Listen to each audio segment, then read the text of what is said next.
So, itong pinaka-downtown ng Bronlaga.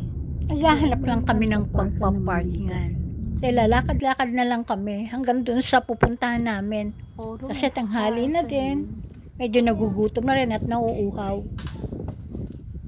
Last year, maraming ginagawa dito sa kalsada nila. Pero ngayon, nakakatuwa. Wala na. Tapos na ang project. So, ayan, makikita mo na lahat na wala ng mga gumagawa. So, I'm back in Pupunta kami din sa Souls para bumili ng souvenir, pangregalo ng kanilang mga salami. Lahat yata ng cold cuts nandun. Authentic harsh specialties daw yun eh. Marami din pumupunta doon. Tsaka yun nga, easy ka lang kumain doon. Para bang cowboy lang, bumili ka ng hotdog, tsaka beer, mang gusto mong maiinom, o tatayo ka lang doon, uuupo doon sa gilid nila. Solve ka na. At dahil ang Harz region region ng mga witches, kaya witches o witch ang kanilang pinaka-mascot. Ang popular na mga pasalubong na nanggagaling dito. Dami kumakain. O kahit hindi pasalubong na ipamimigay, yung pang sarili nila.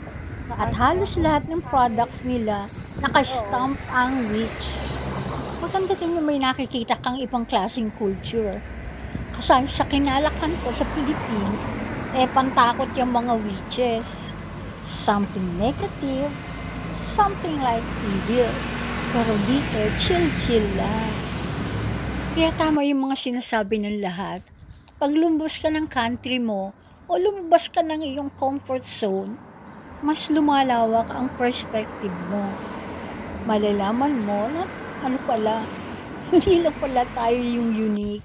Hindi lang pala tayo yung magaling. Lahat may kanya-kanyang katangian. Ang lugar na to, ang pinakamalaking town dito sa Harz o sa Harz region. Yeah. Ayan, hunting tayo. Pasok na lang po tayo. Jeg husker meget godt det husvagnen. Maganda rin ito. Den der Petersen, der er ingen hekse derinde. Står 2 her.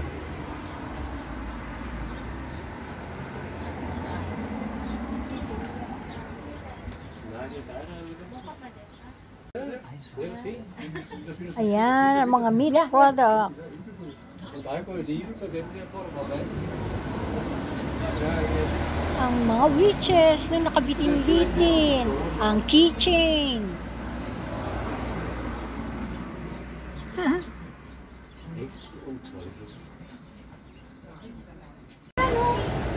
Gulash.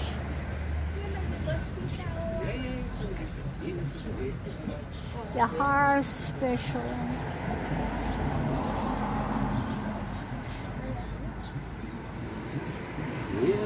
Hvad skal vi hente dernede?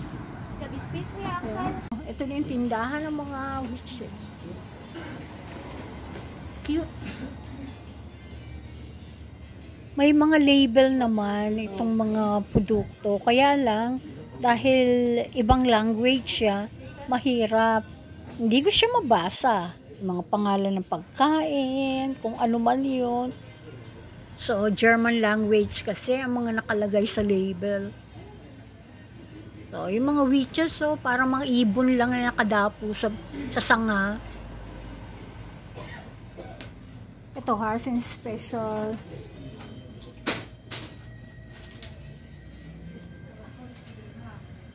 Bukod sa mga manigang hexes, ayan, mga salami. Pero hindi lang salami yan ha. Marami yan, maraming klase yan. Hindi ko na lang maisa-isa.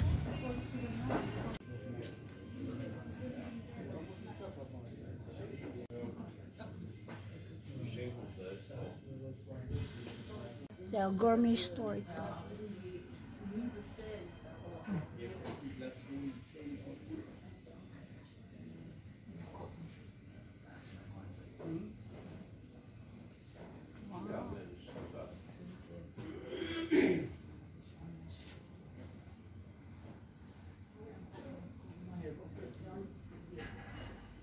Gourmet store, special store.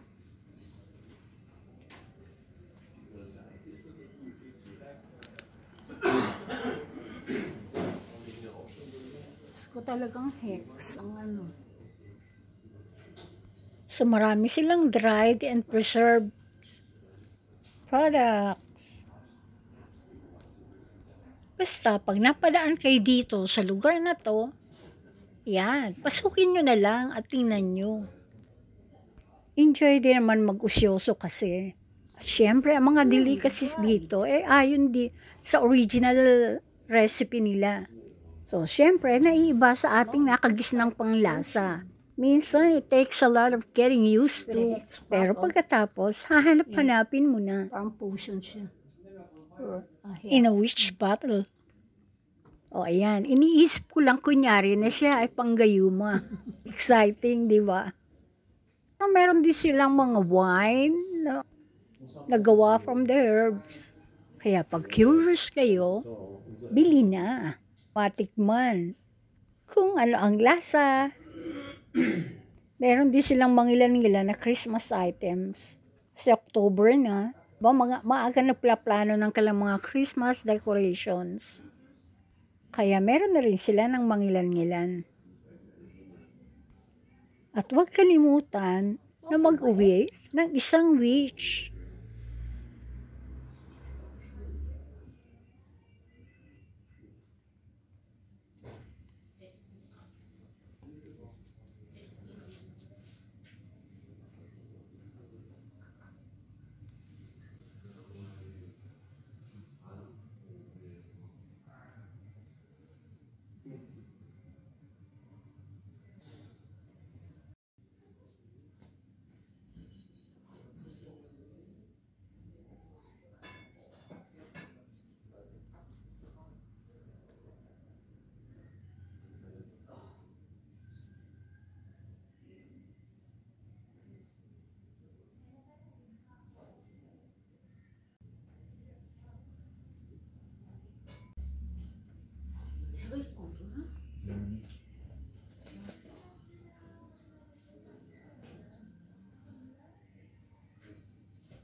So, itong mga Hexen t-shirt, 14 euro. 14 almost 15.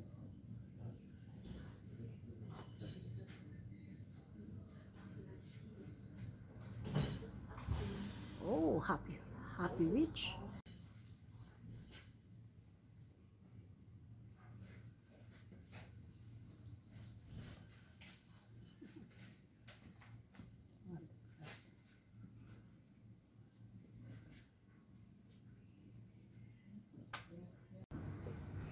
As you can see, ang dami-dami talagang pagpipilian.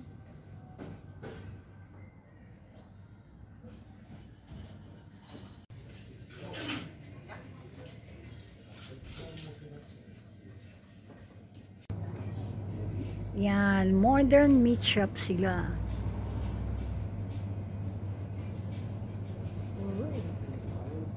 Landing hits.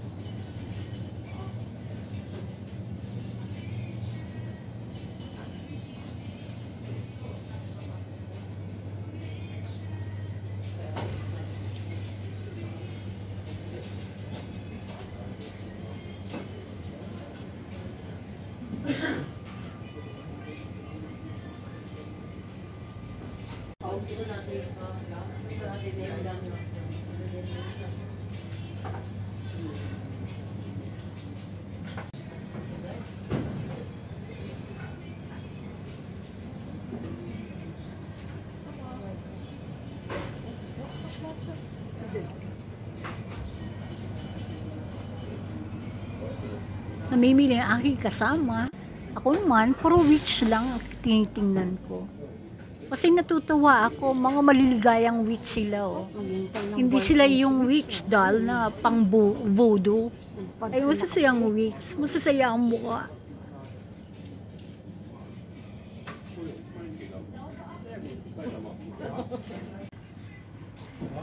Okay, pag souvenir naman ang hanap ko, syempre lagi na lang magnet ang gusto ko.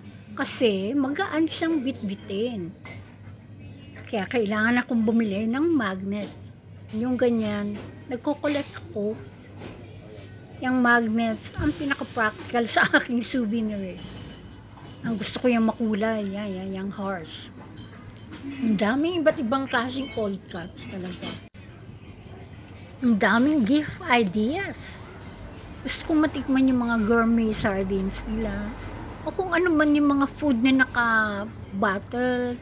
Meron silang yung wine na mula sa mga herbs. Pero ang pinaka-overload talaga ito mga Dulwiches at salami, cold cuts. Well, siyempre nga naman kasi sila ay isang butcher shop. Ayan, may goulash, may hotdog, at iba pa. Mga simpleng pagkain na, kumbaga, food to go. Kaya kumain na kami ng hotdog. Busog ka na kaagad. Kasi mamaya sa hotel, buffet naman kami. Eat all you can. Ayan, uupo lang kayo o tatayo dyan sa labas. Bago magpatuloy ng pamamasyal. Gusto kong puntahan ulit yung nasa video ko last year na yung simbahan. Lutheran Church siya. Yes, si Martin Luther. Inspired siya ng Holy Trinity. Sa kanya, Trinity Church. Ayan, hinahanap ko. Naman siya banda-banda eh. Kain mo ng park, hotels. Ito na. Pero closed. What? Under renovation itong church na finisure ko dati. Under renovation siya. Ayan.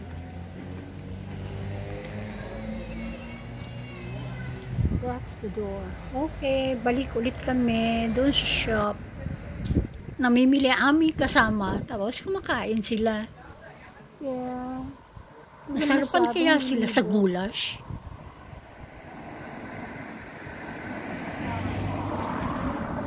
Pag-picture muna ako dito sa mga witches. See? Witches overload talaga dito. Bukod sa salami. Bago ko makalimutan, kailangan bumili na ako ng Para magnet. kuna natin. Namimili ako ng ano.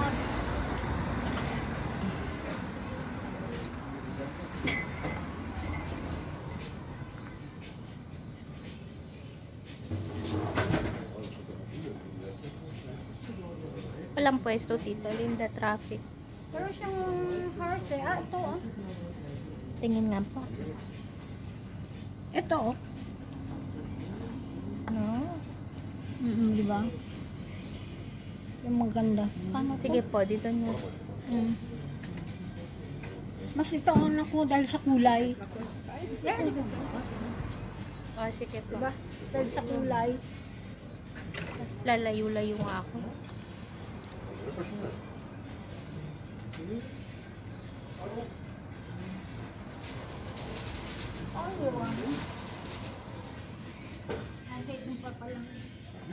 Isa na lang. Saan po? Isa na lang. No. Okay. Patayin ka po. Yan. Dahil sa na isang mamili. Yan lang. Hindi na kami nag-walking tour. Yan, pabalik na kami. Pero part pa rin to ng Brown Lago. Marami pwedeng maging activities dito sa lugar na to. Kaya lang di pa nga namin to na-explore. Meron din silang bike park. Di din mag-walk in the park. Meron din ditong gondola ride. O yung cable na yung medyo meron namang bubong. At merong wall. Kaya marami rin sariling attraction itong Brown Lago. Kailangan nga lang yung time mo, meron pa talagang time dapat ay nakaalat dito. Hindi problema ang accommodations. Okay, sige, eto na naman kami sa bundok. Pabalik sa aming hotel. Ay, hindi siya maganda kanina, malabo. Ngayon maganda na. Siguro po dahil sa liwanag.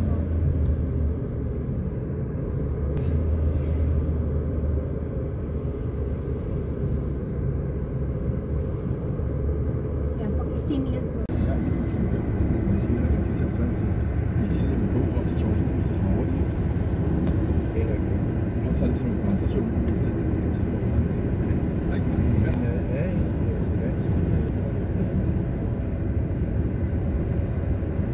So, andito na kami sa hotel. Ang next destination bukas ay Gusla. Thank you for watching. Kita tayo sa next video.